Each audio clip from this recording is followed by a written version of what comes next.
Welcome to Politics Nation. As Sunday morning is time for reflection, I wonder about the health of the nation as it ingested yet another week full of Trump falsehoods and contradictions. We know that his most ardent base remains impenetrable to logic. But to those that only have concerns yet still support his presidency, I ask, what is the narrative, the strategy you see from this president that you still have faith in? We saw where Rudy Giuliani, who now is part of his legal team, went on television and said some pretty outrageous stuff. But I have a different theory about what Rudy's doing. I think they knew the money that has been transferred, over $400,000 in this period of time at the end of the campaign, from Trump to his lawyer, Michael Cohen, who's now under intense investigation.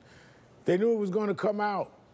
Maybe when Rudy was talking as a new attorney to the Mueller investigators, they told him. Maybe Southern District, where he used to be the head of, told him. Maybe they now feel that Cohen has turned states. But Rudy's job was to get ahead of it and give a narrative. He may have done it in a way that wasn't artful, but his mission was to get ahead of the story. And there's a lot more to come, I believe. And that is why I question, what narrative are you waiting for?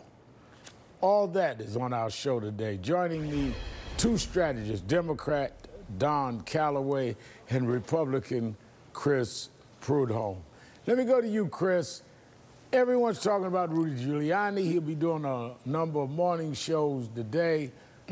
But the fact is that Donald Trump did not repudiate or tweet against Rudy with near the kind of attacks he's done on people like his own Attorney General Jeff Sessions or others, which I think supports my theory that Rudy was assigned to get ahead of the story because they know inevitably this 400,000 plus was coming out, and they needed someone with credibility in law enforcement circles to give a narrative, which Rudy inartfully did. Well, I certainly do believe that Rudy is certainly doing all that he can. He has been brought in to kind of clean up and kind of move the ship in a totally different direction, bringing a little bit more, of course, structure to it, as we all know. Of course, it's obviously been a very challenging time. And I think at the end of the day, this investigation has been quite challenging. As we know with Judge Ellis, I mean, frankly, what it comes down to is a lot of rhetoric and, frankly, a witch hunt on the president. And that's what this entire thing is about. And so he's coming in and cleaning up and really addressing how can you call it a witch hunt when we have people that have been indicted? We have people that are waiting to go to trial. Witch hunt. You've already had several indictments out of this investigation. Yeah, and you're absolutely right, Reverend. And when you have Judge Ellis discussing things such as getting a new case memo, study memo, and saying, look, if Manafort is being indicted, if these are talking about election crimes in 2016, then why is anything in the case from 2011? If that's the case, if that is the case indeed, let it be about 2016, not about 2011 and 2012. I mean, first of all, and that's what this should be about. Let me bring you in, Don. Don, first of all, Judge Perez said this. He's one federal judge.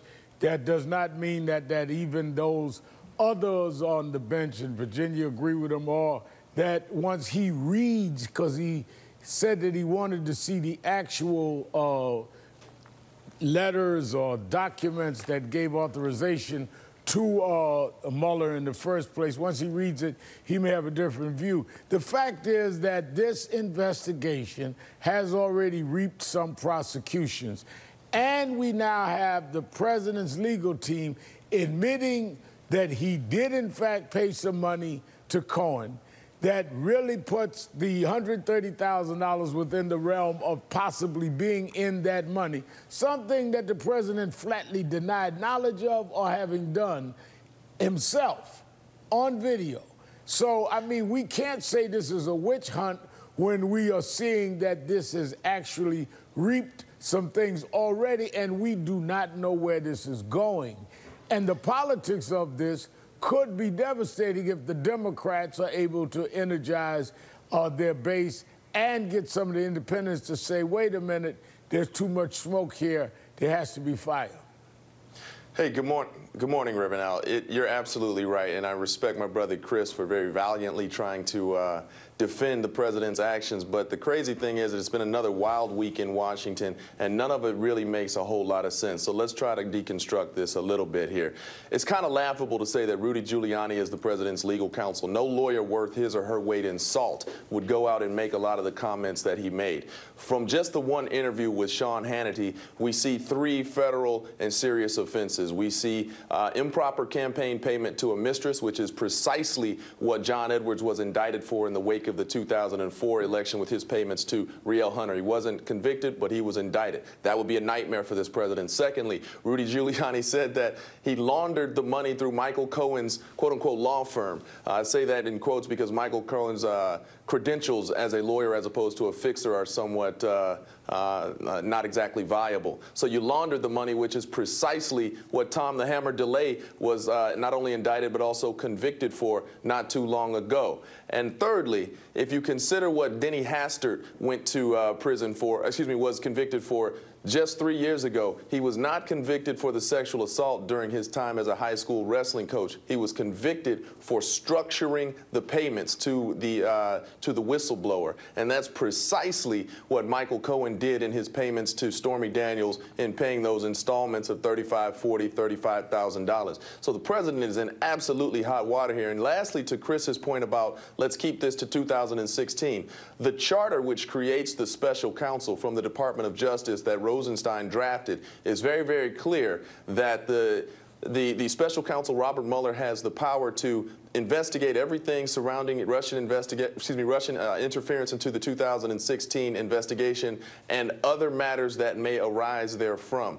So the special counsel has a very, very broad charter, which is why this president should be concerned about his activities going into the 2016 election, but also a broad range of activities that go far back. If you consider Bill Clinton and Watergate, he was impeached because of his involvement with Monica Lewinsky, which had nothing to do with what Ken Starr was. But I'll also say, which was even further back in time than we're talking about here. Let me bring another issue up to you, Chris, before we run out of time. The president spoke at the NRA on Friday, their convention, and this in face of the Parkland shootings of literally hundreds of thousands of high schoolers and supporters marching all over the nation.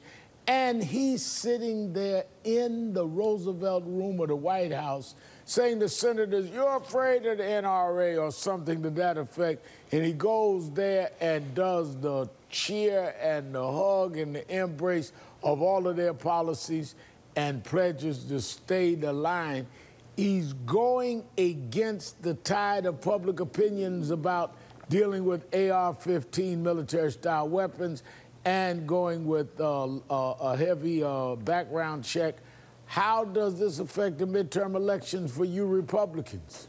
So I don't believe it completely affects the midterm elections. As we all know, the stance on in regards to gun control from a conservative standpoint and from actually a reality standpoint, look, it's important for Americans to defend, obviously, ourselves when it comes to violence. You don't need a military-style weapon to defend yourself. But you don't need 100 rounds to defend yourself. Right, well, but we also live in a different day and age and time. We're dealing with terrorists, lone wolves, ISIS is out of control. Which is exactly right. If it's a different day and time, you can't use a different day and time. But the president also, let's not forget the president also has made an effort in regards to bump stops, getting rid of that, removing. No, he has. Bump stops is so you can't leading the effort to get rid of automatic weapons from major stores, Walmart. But it's illogical. The reason you oppose the bump stops is so they can't have rapid-fire weapons, but you're not going to make rapid-fire weapons illegal. Come on, we're talking out of both sides of our mouth here. But Reverend, he's made the effort to lead the charge in getting, as you know, major organizations and taking automatic weapons off of their shelves. As we all know, he's continuously fighting the cause to obviously move us in a different direction. Look, at the end of the day, we all can't walk around with just a 45 and 9 on Friday. I'm out of time. Thank you, Don. Thank you, Chris.